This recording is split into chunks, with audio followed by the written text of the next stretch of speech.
Bienvenue dans cette nouvelle édition du Non-Stop Info. Voici les titres de l'actualité. Le gouvernement éthiopien a annoncé la conclusion d'un accord de paix avec l'ONLF.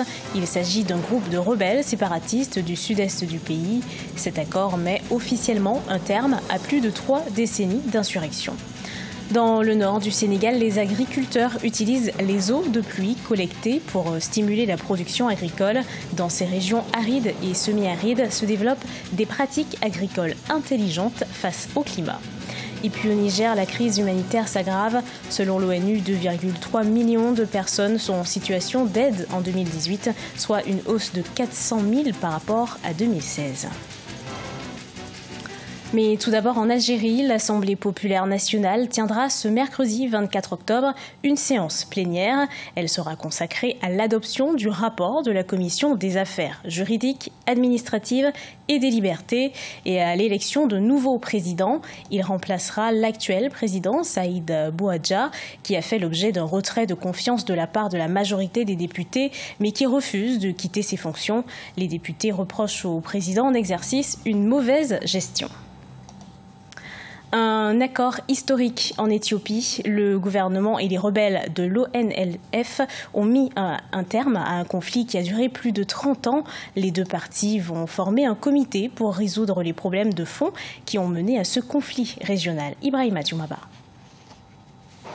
En Éthiopie, le Front national de libération de l'Ogaden et le gouvernement fédéral ont signé un accord de paix. Le texte a été paraphé dans la capitale érythréenne Asmara le 21 octobre 2018, mettant ainsi officiellement fin à plus de 3 décennies d'insurrection dans la région Somalie. C'est à mettre à l'actif et au crédit du Premier ministre Abiy Ahmed qui a fait de la quiétude sociale à l'intérieur comme à l'extérieur, c'est-à-dire l'Éthiopie et ses voisins, un marqueur essentiel de sa gouvernance. Donc l'accord avec le front de la région de Somalie vient simplement rajouter de l'ampleur territoriale à cette dynamique du Premier ministre. C'est le ministre des Affaires étrangères Workne Gebeyehu et le vice-président de la région Somalie Mustafa Omer qui ont conduit ces négociations. En août 2018, le Parlement éthiopien avait retiré 3 groupes armés dont l'ONLF de la liste des organisations qualifiées de terroristes par le gouvernement.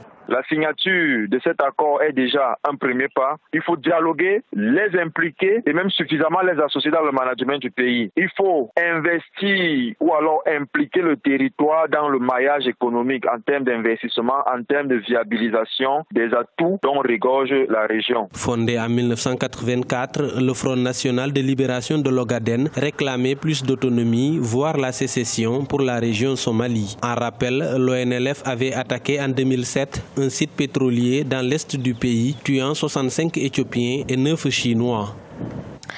Les principaux partis de l'opposition congolaise se réunissent en Afrique du Sud. Leur objectif est d'évaluer le processus électoral et d'échanger sur l'aide que peut attribuer l'Afrique du Sud et la communauté internationale pour mettre en place des élections transparentes et inclusives. Pour rappel, l'opposition s'est engagée à ne pas boycotter le prochain scrutin mais affirme vouloir se battre pour écarter la machine à voter. Au Cameroun, le déficit commercial s'aggrave selon l'Institut national de la statistique du pays. Les exportations ont enregistré une baisse globale de plus de 10%. Cette baisse a un impact direct sur le PIB du pays. Neilei Clodebessa.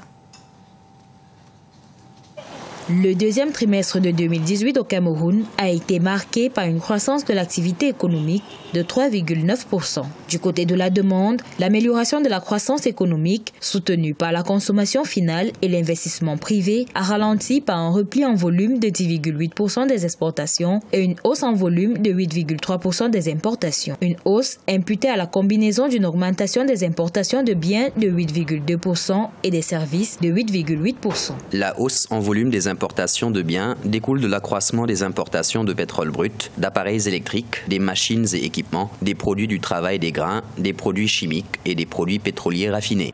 Les exportations, quant à elles, ont contribué négativement de 2,1 points à la croissance du produit intérieur brut du pays. Une tendance baissière des exportations en volume de biens, atténuée par une bonne tenue des exportations des produits de bois en grumes ou transformés, mais aussi des produits de la transformation agricole. La baisse des exportations est due à l'inadaptation des politiques économiques, l'incohérence des stratégies économiques, l'inadaptation aux accords de partenariat économique. Il est important que le pays modifie ses politiques économiques pour profiter de nouveaux accords et de nouveaux contextes. D'après les économistes, entre le deuxième trimestre 2017 et celui de 2018, la baisse observée des exportations de 10,8%, combinée à la hausse des importations de 8,3%, a contribué à une aggravation du déficit de la balance commerciale en volume. La collecte d'eau est au cœur du rendement agricole au Sénégal. Dans ce cadre, un programme de stockage d'eau aide les communautés rurales sénégalaises à récolter et à stocker l'eau de pluie pour leurs exploitations et pour leur usage domestique. Ibrahima Dioumaba. Les habitants de Keur-Bara Tambédou, dans le nord du Sénégal, avec l'aide de la FAO, ont mis en place un système de récupération et de stockage d'eau de pluie pour avoir tout au long de l'année de l'eau pour les activités agricoles. Comme beaucoup d'agriculteurs sénégalais, Guilé Mané avait du mal à arroser sa ferme pendant la saison sèche. Les réservoirs nous sont très utiles. Nous avions l'habitude de payer des factures d'eau avant la construction de ces réservoirs. Mais maintenant, nous avons assez d'eau sur le terrain et nous ne payons plus de factures. Ce programme, axé sur les communautés rurales vulnérables habitant les régions arides, semi-arides et touchées par les chocs climatiques, comporte un volet de formation aux pratiques agricoles intelligentes face au climat. Par le biais de l'association d'agriculteurs, les femmes ont également créé un fonds avec les revenus obtenus de leur vente sur le marché. L'argent que nous gagnons en vendant des légumes, nous le conservons maintenant dans un fonds. C'est pourquoi nous voulons faire pousser plus de produits maraîchers car nous avons assez d'eau et pouvons gagner plus. Les agriculteurs ont également appris à élaborer des plans de jardinage, à créer des pépinières et à maintenir le sol et les plantes en bonne santé. Ils travaillent actuellement sur des projets d'expansion de leurs activités afin de produire davantage pour la vente et d'accroître leurs bénéfices. 1,4 million de personnes au Niger nécessitent une assistance alimentaire en 2018.